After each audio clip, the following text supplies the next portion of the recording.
जिस उपदेश से राम जी को राजकुमार भगवान राम बने, वो उपदेश आप सुन रहे हैं।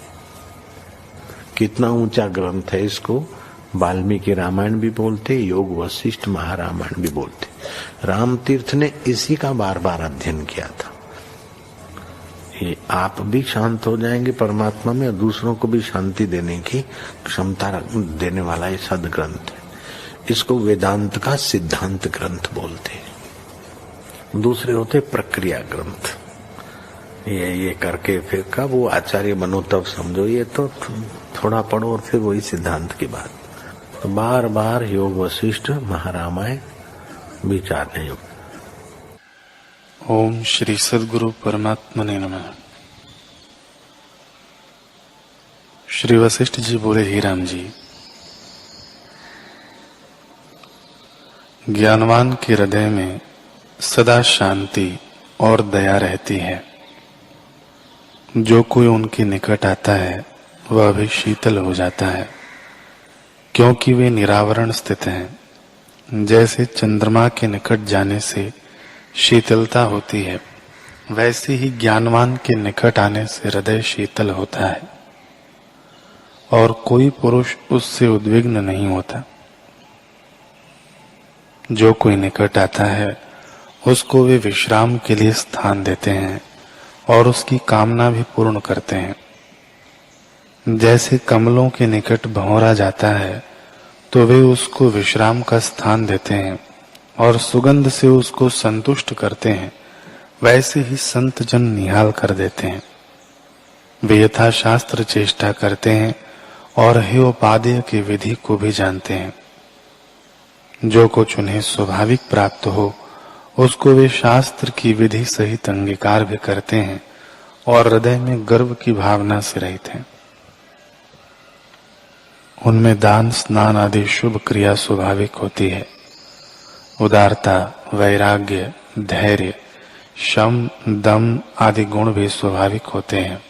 वे इस लोक और परलोक में भी सुख देने वाले हैं।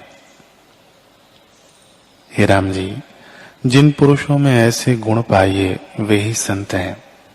जैसे जहाज के आश्रय से समुद्र के पार होते हैं, वैसे ही संत जन संसार समुद्र से पार करने वाले हैं। जिनको संत जनों का आश्रय हुआ है वे ही तरह हैं। संत जन संसार समुद्र के पार के पर्वत हैं। जैसे समुद्र में बहुत जल होता है तो बड़े तरंग उछलते हैं और उसमें बड़े मत्स्य रहते हैं, पर जब उसका प्रवाह उछलता है तब पर्वत उस प्रवाह को रोकता है और उछलने नहीं देता। वैसे ही चित्त रूपी समुद्र में इच्छा रूपी तरंग और राग द्वेष रूपी मत्स्य रहते हैं, और जब इच्छा रूपी तरंग का प्रवाह उछलता है तब संत रूपी पर्वत उसको रोकते हैं। ओम श्री सद्गुरु परमात्मने नमः। श्री वशिष्ठ जी बोले, ही राम जी, ऐसा कोई पदार्थ नहीं जो यथा शास्त्र उद्यम किए से प्राप्त न हो। अपने पुरुष प्रयत्न का त्याग न करना, इससे सुख, फल और सर्व की प्राप्ति होती है। जो अविनाशी सुख की इच्छा हो तो आत्मबोध का अभ्यास करो, और जो कुछ संसार के सुख हैं वे दुख से मिले हैं, और आत्म सुख सब दुख का नाश करता है, किसी दुख से नहीं मिला। वास्तव कहिए तो सम असम सर्व ब्रह्म ही है, परंतु तो भी सम परम कल्याण का करता है। इससे अभिमान का त्याग करके सम का आश्रय करो और निरंतर बुद्धि से विचार करो। जब यत्न करके संतों का संग करोगे तब परम पद को प्राप्त होगे। हे राम जी, संसार समुद्र के पार करने का ऐसा समर्थ कोई तप नहीं, न तीर्थ है, सामान्य शास्त्रों से भी नहीं तर सकता। केवल संत जनों के संग से भव सागर को सुख से तरता है। जिस पुरुष के लोभ, मोह क्रोध आदि विकार दिन प्रतिदिन क्षीण होते जाते हैं और यथा शास्त्र जिसके कर्म है ऐसे पुरुष को संत और आचार्य कहते हैं। उसकी संगति संसार के पाप कर्मों से निवृत्त करती है और शुभ में लगाती है। हे राम जी, आत्मवेत्ता पुरुष की संगति से बुद्धि में संसार का अत्यंत भाव हो जाता है। जब दृश्य का अत्यंत भाव हुआ तब आत्मा शेष रहता है। इस क्रम से जीव का जीवत्व भाव निवृत्त हो जाता है और बोध तत्व शेष रहता है। ओम श्री सद्गुरु परमात्मने नमः। श्री राम जी ने पूछा, हे भगवान, हमारे दोष तो सतशास्त्र, सत्संग और उनकी युक्ति से और तीर्थ स्नान, दान, जप और पूजा से निवृत्त होते हैं, पर और जीव जो कीट पतंग पशु पक्षी आदि हैं उनके दुख कैसे निवृत्त होंगे? श्री वशिष्ठ जी बोले, हे राम जी, जो वास्तव सत्ता है उसी का नाम ब्रह्म है। वह अखंड अद्वैत है। उसमें कुछ द्वैत का विभाग नहीं है, परंतु उसमें जो चित्त किंचन आभास फुरा है वह फुरना ही नानत्व हुए की तरह स्थित हुआ है और वास्तव में कुछ नहीं है। जैसे स्वप्न में स्वप्न की सृष्टि दिखती है परंतु वास्तव में हुई नहीं, निद्रा दोष से दिखती है, वैसे ही जागृत सृष्टि भी वास्तव में नहीं हुई। अज्ञान से जीवों को भासित होती है। वास्तव में सब जीव ब्रह्मरूप हैं, पर अपने स्वरूप के प्रमाद से जीवत्व भाव को अंगीकार किया है।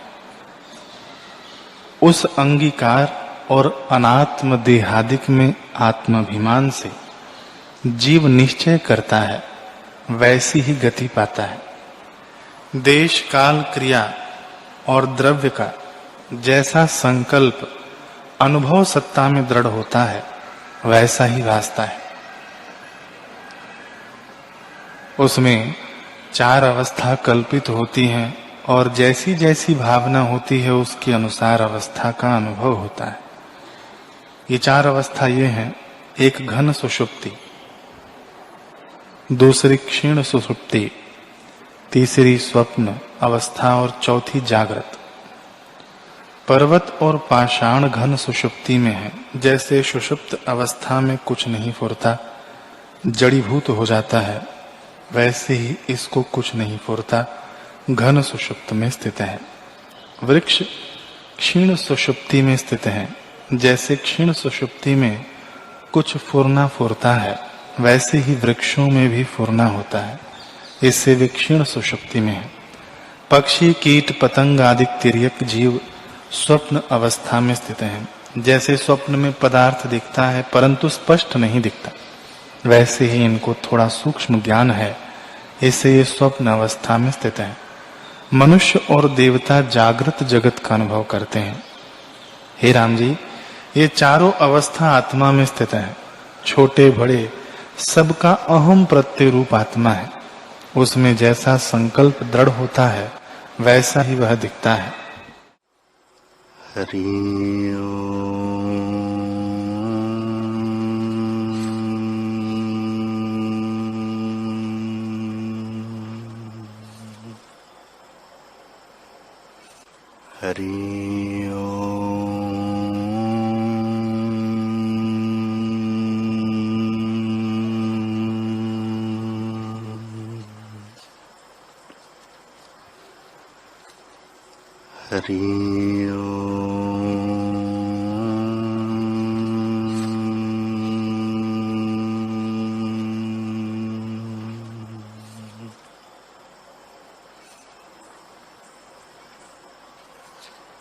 गुरुर्ब्रह्मा गुरुर्विष्णु गुरुर्देवो महेश्वर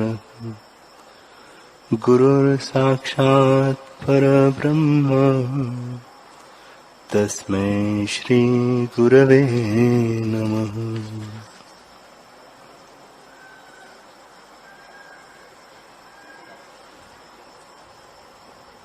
श्री योग वासिष्ठ महारामायण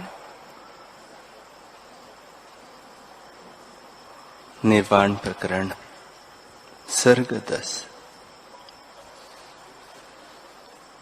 श्री वशिष्ठ जी बोले, हे रामचंद्र जी, जिसको ब्रह्म भावना का अभ्यास है वह अभ्यास के बल से शीघ्र ही ब्रह्म हो जाता है। ब्रह्म रूपी बड़े दर्पण में जैसी कोई भावना करता है वैसा ही रूप देख पड़ता है। मन भावना मात्र है, दुर्वासना से स्वरूप का आवरण हुआ है। जब वासना नष्ट होती है तब निष्कलंक आत्म तत्व ही भासित होता है। जैसे शुद्ध वस्त्र पर केसर का रंग शीघ्र ही चढ़ जाता है, वैसे ही वासना से रहित चित्त में ब्रह्म का निश्चय होता है। हे रामचंद्र जी, आत्मा सब प्रकार की कलना से रहित है और तीनों काल में नित्य, शुद्ध, सम और शांत रूप है। जिसको ज्ञान होता है वह जानता है कि मैं ब्रह्म हूं और सर्वदा सब में, सब प्रकार, सब घटपट आदि जो जगत जाल है उसमें मैं ही ब्रह्म आकाशवत व्याप रहा हूं। न कोई मुझ में दुख है, न कर्म है, न किसी का त्याग करता हूं और न वांछा करता हूं और सर्व कलना से रहित निरामय हूं। मैं ही रक्त, पीत, श्वेत और श्याम हूं और रक्त, मांस, अस्थि का शरीर भी मैं ही हूं। घटपट आदि जगत भी मैं ही हूं और तृण, बेली, फूल, गुच्छे, टास, पर्वत, समुद्र, नदियां, ग्रहण, त्याग, संकोच, भूत आदि शक्ति सब मैं ही हूं। मैं ही विस्तार को प्राप्त हुआ हूं। वृक्ष, बेली, फल, गुच्छे जिसके आश्रय से फुरते हैं वह चिदात्मा मैं ही हूं और सब में रस रूप मैं ही हूं। जिसमें यह सब है और जिससे यह सब है, जो सर्वरूप है और जिसके लिए सब है, ऐसा चिदात्मा ब्रह्म मैं ही हूं। जिसके चैतन्य आत्मा, ब्रह्म, सत्य, अमृत, ज्ञान रूप इत्यादि नाम है, ऐसा सर्वशक्तिमान चिन्मात्र, चैत्य से रहित प्रकाश मात्र, निर्मल, सब भूतों का प्रकाशक और मन, बुद्धि, इंद्रियों का स्वामी मैं हूं। जो कुछ भेद कलना है सो मन आदि की थी और सब इनकी कलना को त्याग कर मैं अपने प्रकाश में स्थित हूं। शब्द, स्पर्श, रूप, गंध आदि जो सब जगत का कारण है, उन सब का चैतन्य आत्म रूप ब्रह्म, निरामय, अविनाशी, निरंतर, स्वच्छ आत्मा, प्रकाश रूप मन के उत्थान से रहित, मौन रूप मैं ही हूं और परम अमृत, निरंतर सब भूतों में सत्ता रूप से मैं ही स्थित हूं। सदा निर्लेप, साक्षी, सुषुप्ति किनाई और द्वैत कलना से रहित अक्षोभ रूप अनुभव मैं ही हूं। शांत रूप जगत में मैं ही फैल रहा हूं और सब वासना से रहित अक्षोभ रूपी अनुभव मैं ही हूं। जिससे सब स्वादों का अनुभव होता है वह चैतन्य ब्रह्म आत्मा मैं ही हूं। जिसका चित्त स्त्री में आसक्त है, जिसको चंद्रमा की कांति से अधिक मुदिता है और जिससे स्त्री का स्पर्श और मुदिता का अनुभव होता है, ऐसा चैतन्य ब्रह्म मैं ही हूं। सुख दुख की कलना से रहित मनहीन सत्ता और अनुभव रूप जो आत्मा है, वह चैतन्य रूप आत्मा ब्रह्म मैं ही हूं। खजूर और नीम आदि में स्वाद रूप मैं ही हूं। खेद और आनंद, लाभ और हानि मुझको तुल्य है। मैं जागृत, स्वप्न, सुषुप्ति और साक्षी, तुर्य रूप आदि अंत से रहित चैतन्य ब्रह्म निरामय हूं। जैसे एक खेत की ऊखों में एक ही सारस होता है, वैसे ही अनेक मूर्तियों में एक ब्रह्म सत्ता ही स्थित है। वह सत्य, शुद्ध, सम, शांत रूप और सर्वज्ञ है, जो प्रकाशक और सूर्य की भांति है। वह प्रकाश रूप ब्रह्म मैं ही हूं और सब शरीरों में व्याप रहा हूं। जैसे मोती की माला में तागा गुप्त होता है, जिसमें मोती पिरोए हैं, वैसे ही मोती रूप शरीर में तंतु रूप गुप्त मैं ही हूं। जगत रूपी दूध में ब्रह्म रूपी घृत मैं ही हूं और मैं ही व्याप रहा हूं। हे रामचंद्र जी, जैसे सुवर्ण में जो नाना प्रकार के भूषण बनते हैं, सो सुवर्ण से भिन्न नहीं होते, वैसे ही सब पदार्थ आत्मा में स्थित है, आत्मा से भिन्न नहीं। पर्वत, समुद्र और नदियों से उसमें सत्तारूप आत्मा ही है। सब संकल्पों का फलदाता और सब पदार्थों का प्रकाशक आत्मा ही है। वही सब पाने योग्य पदार्थों की चरम सीमा है। उस आत्मा की उपासना हम करते हैं, जो घट, पट और कंध में स्थित है। जागृत में जो सुषुप्ति रूप स्थित है और जिसमें कोई फुरना नहीं, ऐसे चैतन्य रूप आत्मा की हम उपासना करते हैं।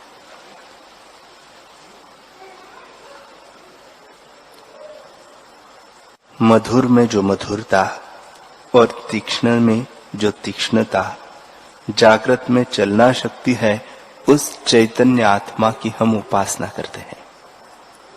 जागृत, स्वप्न, सुषुप्ति, तुर्य और तुर्यातीत में जो सम तत्व है, उसकी हम उपासना करते हैं। त्रिलोकी के देह रूपी मोतियों में जो तंतु की नाई अनुस्यूत है और फैलने और सिकुड़ने का कारण है, उस चैतन्य रूप आत्मा की हम उपासना करते हैं। जो षोडश कला संयुक्त और षोडश कला से रहित और अकिंचन तथा किंचन रूप है, उस चैतन्य आत्मा की हम उपासना करते हैं। चैतन्य रूप अमृत जो क्षीर समुद्र से निकला है और चंद्रमा के मंडल में रहता है, ऐसा जो स्वतः सिद्ध अमृत है, जिसको पाकर कदापि मृत्यु नहीं होती, उस चैतन्य अमृत की हम उपासना करते हैं। जो अखंड प्रकाश है और सब भूतों को सुंदर करता है, उस चिदात्मा की हम उपासना करते हैं। जैसे शब्द, स्पर्श, रूप, रस, गंध प्रकट होते हैं और जो आप इनसे रहित है, उस चैतन्य आत्मा की हम उपासना करते हैं। सब मैं हूं और सब मैं नहीं और भी कोई नहीं, इस प्रकार विदित वेद अपने अद्वैत रूप में विगत ज्वर होकर स्थित होते हैं। यही निश्चय ज्ञानवानों का है। श्री वशिष्ठ जी बोले, हे रामचंद्र जी, जो निष्पाप पुरुष है, उनको यही निश्चय रहता है कि सत्य स्वरूप आत्म तत्व है। यह संपूर्ण बोधवान का निश्चय है। उसको न किसी में राग होता है, न किसी में द्वेष। उनको जीना और मरना, सुख दुख नहीं देते। वह एक समान रहता है। वह विष्णु नारायण का अंग है, अर्थात अभिन्न और सदा अचल है। जैसे सुमेरु वायु से चलायमान नहीं होता, वैसे ही वह दुखों से चलायमान नहीं होता। ऐसे जो ज्ञानवान पुरुष है, वे वन में विचरते हैं और नगर, द्वीप आदि नाना प्रकार के स्थानों में भी फिरते हैं, परंतु दुख नहीं पाते हैं। कोई स्वर्ग में फूलों के वन और बगीचों में फिरते हैं, कोई पर्वत की कंदराओं में रहते हैं, कोई राज्य करते हैं और शत्रुओं को मारकर शासन करते हैं। कितने ही श्रुति स्मृति के अनुसार कर्म करते हैं। कोई भोग भोगते हैं, कोई विरक्त होकर स्थित है, कोई दान यज्ञादि कर्म करते हैं, कोई स्त्रियों के साथ लीला करते, कहीं गीत सुनते और कहीं नंदनवन में गंधर्व गायन करते हैं। कोई गृह में स्थित है, कोई तीर्थ और यज्ञ में रहते हैं, कोई नौबत नगाड़े और तुरही इत्यादि बाजे सुनते और नाना प्रकार के स्थानों में रहते हैं, परंतु आसक्त नहीं होते। जैसे सुमेरु पर्वत तालाब में नहीं डूबता, वैसे ही ज्ञानवान किसी पदार्थ में लिप्त नहीं होते। वे इष्ट को पाकर हर्षित नहीं होते और अनिष्ट को पाकर दुखी नहीं होते। वे आपदा और संपदा में तुल्य रहते हैं और प्रकृत आचार यानी कर्मों के करते हैं, परंतु उनका हृदय सब आरंभों से रहित है। हे राघव, इसी दृष्टि का आश्रय करके तुम भी विचरो। यह दृष्टि सब पापों का नाश करती है। अहंकार से रहित होकर जो इच्छा हो सो करो। जब यथार्थदर्शी हुए तब निर्बंध हुए। फिर जो कुछ प्रवाह से प्राप्त होगा उसमें सुमेरु की नाई तुम अटल रहोगे। हे रामचंद्र जी, यह सब जगत चिन्मात्र है, न कुछ सत्य है न असत्य है, वही इस प्रकार होकर भासता है। इस दृष्टि को आश्रय करके अन्य दृष्टि को त्याग दो। हे रामचंद्र जी, असंसक्त बुद्धि होकर, सब भाव अभाव में स्थित होकर राग द्वेष से चलायमान न हो। अब सावधान हो।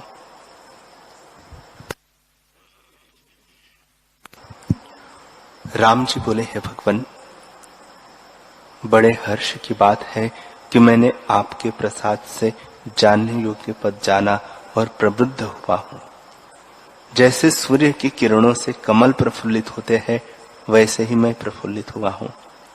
और जैसे शरद काल में कुहरा नष्ट होता है, वैसे ही आपके वचनों से मेरा संदेह और मान मोह मद मत्सर सब नष्ट हो गए हैं। मैं अब सब मोक्ष से रहित शांति को प्राप्त हुआ हूं। राम जी ने पूछा, हे भगवान, सम्यक ज्ञान के पश्चात जीवन मुक्त पद में किस प्रकार विश्राम पाते हैं, सो कहो। श्री वशिष्ठ जी बोले, हे रामचंद्र जी, संसार तरने की युक्ति को योग कहते हैं। वह युक्ति दो प्रकार की है, एक सम्यक ज्ञान और दूसरी प्राणायाम। फिर राम जी ने पूछा, हे भगवान, इन दोनों में सुगम कौन है, जिससे दुख भी न हो और फिर क्षोभ भी न हो। वशिष्ठ जी बोले, हे रामचंद्र जी, यद्यपि दोनों अर्थ योग शब्द के हैं, तथापि योग प्राण वायु के रोकने का ही नाम है। योग और ज्ञान दोनों संसार से तरने के उपाय हैं। इन दोनों का फल एक ही सदाशिव ने कहा है। हे रामचंद्र जी, किसी को योग करना कठिन होता है और ज्ञान का निश्चय सुगम होता है, और किसी को ज्ञान का निश्चय कठिन होता है और योग करना सुगम है। यदि मुझसे पूछो तो दोनों में ज्ञान सुगम है, क्योंकि इसमें यत्न और कष्ट थोड़ा है। जानने योग्य पदार्थ के जानने से फिर सपने में भी भ्रम नहीं होता, क्योंकि वह साक्षीभूत होकर देखता है। जो बुद्धिमान योगीश्वर है, उनको भी कुछ यत्न नहीं करना पड़ता। वे स्वाभाविक ही चले जाते हैं और गुरु की युक्ति समझकर उनका चित्त शांत हो जाता है। हे रामचंद्र जी, दोनों की सिद्धि अभ्यास रूप यत्न से होती है। अभ्यास के बिना कुछ नहीं प्राप्त होता। वह ज्ञान तो मैंने तुमसे कहा है, जो हृदय में विराजमान ज्ञेय है, उसका जानना ही ज्ञान है। वह प्राण अपान के रथ पर आरूढ़ है और हृदय रूपी गुफा में स्थित है। हे रामचंद्र जी, उस योग का भी क्रम सुनो। वह भी परम सिद्धि के निमित्त है। प्राणवायु जो नासिका और मुख के मार्ग से आती जाती है, उसको रोकने का क्रम कहता हूं। उससे चित्त उपशम हो जाता है।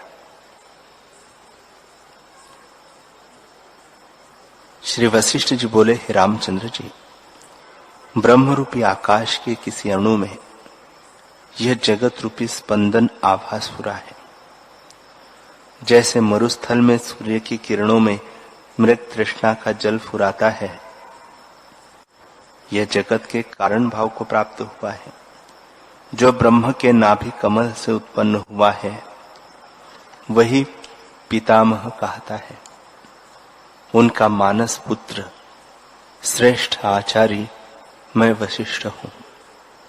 नक्षत्र और तारा चक्र में मेरा निवास है और युग युग प्रति मैं वहां रहता हूं। एक समय में नक्षत्र चक्र से उड़ा और इंद्र की सभा में गया तो देखा कि वहां ऋषिश्वर मुनीश्वर बैठे थे। इतने में नारद आदि चिरंजीवों का जो प्रसंग चला तो शाततप नाम के एक बुद्धिमान ऋषिश्वर ने कहा कि हे साधु, सब में चिरंजीवी एक है। सुमेरु पर्वत के कोण में पद्म पराग नाम की कंदरा के शिखर पर एक कल्प वृक्ष है। वह महासुंदर और अपनी शोभा से पूर्ण है। उस वृक्ष की दक्षिण दिशा की डाल पर बहुत पक्षी रहते हैं। उन पक्षियों में एक महाश्रीमान कौवा रहता है जिसका नाम भुषुंडी है। वह वितराग और बुद्धिमान है। उसका आलय उस कल्प वृक्ष के टास पर बना हुआ है। जैसे ब्रह्मा नाभि कमल में रहते हैं, वैसे ही वह उस आलय में रहता है। जैसे वह जिया है, वैसे न कोई जिया है और न जिएगा। उसकी बड़ी आयु है। वह महाबुद्धिमान, विश्रांतिमान, शांत रूप और काल का ज्ञाता है। हे साधो, बहुत जीना भी उसी का फल है और पुण्यवान भी वही है। उसको आत्मपद में विश्रांति हुई है और संसार की आस्था जाती रही है। इस प्रकार जब उन देवताओं के देव ने कहा, तब सारी सभा में ऋषिश्वरों ने दूसरी बार पूछा कि उसका वृत्तांत फिर कहो। तब उसने फिर वर्णन किया तो सब आश्चर्य को प्राप्त हुए। जब यह कथा वार्ता हो चुकी, तब सब सभा उठ खड़ी हुई और सब अपने अपने आश्रम को गए। पर मुझे आश्चर्य हुआ कि ऐसे पक्षी को किसी प्रकार देखना चाहिए। ऐसा विचार कर मैं सुमेरु पर्वत की कंदरा की ओर चला और एक क्षण में वहां जा पहुंचा तो क्या देखा कि महाप्रकाश रूप वह कंदरा का शिखर रत्न मणियों से पूर्ण है और उसका गेरू किनाई रंग है। जैसे अग्नि की ज्वाला होती है, वैसे ही उसका प्रकाश, या जैसे प्रलय काल में अग्नि की ज्वाला जलती हो, बीच में नीलमणि ध्रुम के समान था। ऐसा प्रकाश था जैसे संध्या के लाल बादल इकट्ठे हुए हो। जैसे योगीश्वरों के ब्रह्मरंध्र से अग्नि निकलकर इकट्ठी हुए हो, या जैसे बड़वानल समुद्र से निकलकर मेघ को ग्रहण करने के निमित्त स्थित हुए हो। निदान उसकी महासुंदर रचना थी। वह फल और रत्नमणि संयुक्त प्रकाशमान था। ऊपर गंगा का प्रवाह चला जाता था, जो यज्ञोपवीत रूप था। गंधर्व गीत गाते थे, देवियों के रहने के स्थान बने थे और हर्ष उपजाने को महासुंदर लीला के स्थान विधाता ने वह रचे थे। श्री वशिष्ठ जी बोले, हे रामचंद्र जी, ऐसे शिखर पर मैंने कल्प वृक्ष देखा।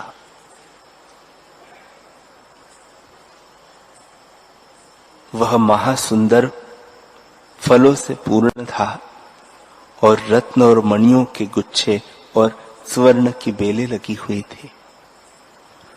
तारों से दुने फूल देख पड़ते थे, मेघ की बूंदों से दुने पत्ते नजर आते थे और सूर्य की किरणों से दुने त्रिवर्ग भासते थे। जितना बिजली की नाई चमत्कार था, जिनका बिजली की नाई चमत्कार था। मैंने देखा पत्तों पर देवता, किन्नर, विद्याधर और देवियां बैठी हैं और अप्सराएं नृत्य और गान करती हैं, जैसे भंवरे गुंजार करते फिरते हो। हे रामचंद्र जी, रत्नों के गुच्छे और कलियां और मणि के फूल फल पत्ते बहुत घने देख पड़ते थे। सब स्थान फूल फल गुच्छों से पूर्ण थे और 6 ऋतुओं के फूल फल वहां पाए जाते थे। उस वृक्ष की एक शाखा पर पक्षी बैठे कहीं फूल फल आदि खाते थे, कहीं ब्रह्मा जी के हंस बैठे थे, कहीं अग्नि के वाहन तोते, कहीं अश्विनी कुमार और भगवती के शिखा वाले मोर, कहीं बगले, कहीं कबूतर और कहीं गरुड़ बैठे ऐसे शब्द करते थे मानो ब्रह्मा कमल से उपज कर ओमकार का उच्चारण करते हो। कई ऐसे पक्षी देखे कि उनकी 2-2 चोंचे हैं। फिर मैं आगे देखने को गया तो वहां उस वृक्ष की शाखा थी, वहां अनेक कौवे बैठे थे। देखे जैसे महाप्रलय में मेघ लोकालोक पर्वत पर आ बैठते हैं, वैसे ही वहां अनेक कौवे अचल बैठे थे। सो सोम, सूर्य, इंद्र, वरुण और कुबेर के यक्ष की रक्षा करने वाले और पुण्यवान स्त्रियों को प्रसन्नता देने वालों भर्ता के संदेश पहुंचाने वाले हैं। उनके मध्य में एक महाश्रीमान और कांतिमान कौवा ऊंची ग्रीवा किए हुए बैठा था। जैसे नीलमणि चमकती है, वैसे ही उसकी ग्रीवा चमकती थी। पूर्ण मन और मानी अर्थात मान करने योग्य, सुंदर और प्राण वायु को जीतने वाला, नित्य अंतर्मुख और नित्य ही सुखी वह चिरंजीवी पुरुष वहां बैठा था। उसने जगत में दीर्घ आयु और जगत की आगम पाई गति देखते देखते बहुत कल्पों का स्मरण किया है। इंद्र की कई परंपरा देखी है और लोकपाल, वरुण, कुबेर, यम आदि के कई जन्म और देवताओं और सिद्धों के अनेक जन्म जिस पुरुष ने देखे हैं, जिसका अंतःकरण प्रसन्न और गंभीर है, जिसकी सुंदर वाणी वक्रता से रहित है, जो निर्मल और निरअहंकार सबका सुहृद मित्र है, जो पिता के समान है, उनको पुत्र की नाई है, और जो पुत्र के समान है, उनको उपदेश करने के निमित्त पिता और गुरु की नाई समर्थ है, जो सर्वथा सब प्रकार, सब समय, सब में समर्थ और प्रसन्न, महापति, हृदय, पुंडरिक, व्यवहार का वेत्ता है, गंभीर और शांत रूप महाज्ञात ज्ञेय उस पुरुष को मैंने देखा। श्री वशिष्ठ जी बोले, हे रामचंद्र जी, इसके अनंतर मैं आकाश मार्ग से वहां आया और महातेजस्वी दीपकवत प्रकाशमान मेरा शरीर था। जब मैं उतरा तब जितने पक्षी वहां बैठे थे वे सब जैसे वायु से कमल की पंक्ति और भूकंप से समुद्र क्षोभ को प्राप्त होता है, वैसे ही क्षोभ को प्राप्त हुए।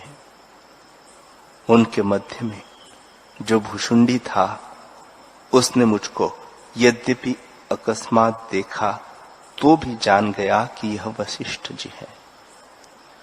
वह खड़ा होकर बोला, हे मुनीश्वर, स्वस्थ हो, कुशल तो हो? हे राघव, ऐसे कहकर उसने संकल्प की हाथ की मुद्रा से मेरा अर्घ्यपाद्य कर भाव संयुक्त पूजन किया और नौकरों को दूर करके आप ही वृक्ष के बड़े पत्र ले और उनका आसन रचकर मुझको बैठा कर बोला, अहो आश्चर्य है, हे भगवान, आपने बड़ी कृपा की जो दर्शन दिया। चीर पर्यंत दर्शन रूपी अमृत से हम वृक्ष सहित पूर्ण हो रहे हैं। हे भगवान, मेरे पुण्य इकट्ठे होकर प्रसन्नता के निमित्त आपको प्रेरित कर ले आए हैं। हे मुनीश्वर, देवता जो पूजने योग्य है उनके भी आप पूज्य हो। कृपा करके कहो कि आप किस निमित्त आए हैं और आपका क्या मनोरथ है। आपके चरणों के दर्शन करके मैंने तो सब कुछ जाना है।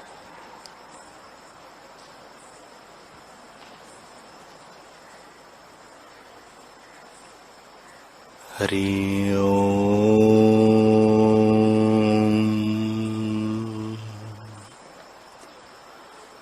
हरि ओम।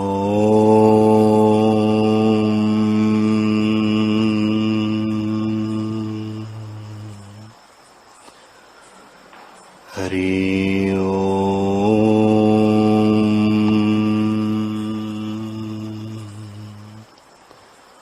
ओम सहना भवतु सहनौ भुनक्तु सह वीर्यं करवावहै तेजस्विनावधीतमस्तु मा विद्विषावहै।